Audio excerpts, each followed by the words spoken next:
আমাদের পার্শ্ববর্তী জেলা নোয়াখালীর মাইজদি শহরে ইসলামী ছাত্র শিবির আয়োজিত একটি দারসুল কোরআন অনুষ্ঠানে যুবদল ছাত্রদল নামধারী যে সন্ত্রাসীরা বর্বরচিত হামলা করেছে তারই প্রতিবাদে আজকের এই ফেনী শহরের ছাত্র জনতার বিশাল বিক্ষোভ। আমরা আজকের এই বিক্ষোভ থেকে ঘোষণা দিতে চাই, বাংলাদেশের সন্ত্রাসের রাজনীতি 24 সালের 5ই আগস্ট কবর রচিত হয়েছে। আবার যদি কেউ বাংলার মাটিতে সন্ত্রাসের রাজনীতি শুরু করতে চায়, বাংলাদেশের আপামর ছাত্র জনতা আবারও তাদের কবর রচনা করবে। আজকে নোয়াখালী সদরে দারসুল কোরআন প্রোগ্রামের আয়োজন করা হয়েছে, কিন্তু সন্ত্রাসীদের সাহস দেখেন, তারা সেই দারসুল কোরআন প্রোগ্রামেও বাধা দেওয়ার চেষ্টা করেছে। আমার ভাইদেরকে মেরে রক্তাক্ত করা হয়েছে, মসজিদের পরে আমার ভাইদের রক্তে রঞ্জিত হয়েছে।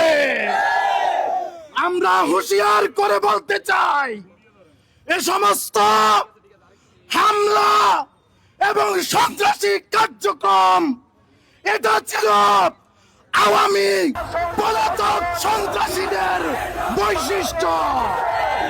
নতুন বাংলাদেশে রাজনীতি করতে হলে আওয়ামী সন্ত্রাসীদের অনুকরণে সেই পুরাতন বন্দোবস্তে কোন রাজনীতি চলবে না।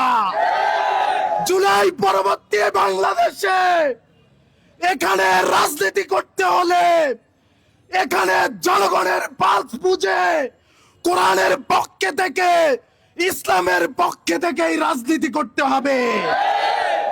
যদি কোরআনের বিরুদ্ধে দাঁড়াতে চান তাইলে সরাসরি ঘোষণা দিয়ে দেন আপনারা কোরআন বিরোধী সংগঠন। যদি ইসলামের বিরুদ্ধে দাঁড়াতে চান সরাসরি ঘোষণা দিয়ে দেন আপনারা ইসলাম বিরোধী সংগঠন। একদিকে ইসলামী মূল্যবোধের কথা বলবেন, আবার অন্যদিকে কোরআনের দারসুল কোরআন প্রোগ্রামে বাধা দিবেন, এটা চলবে না।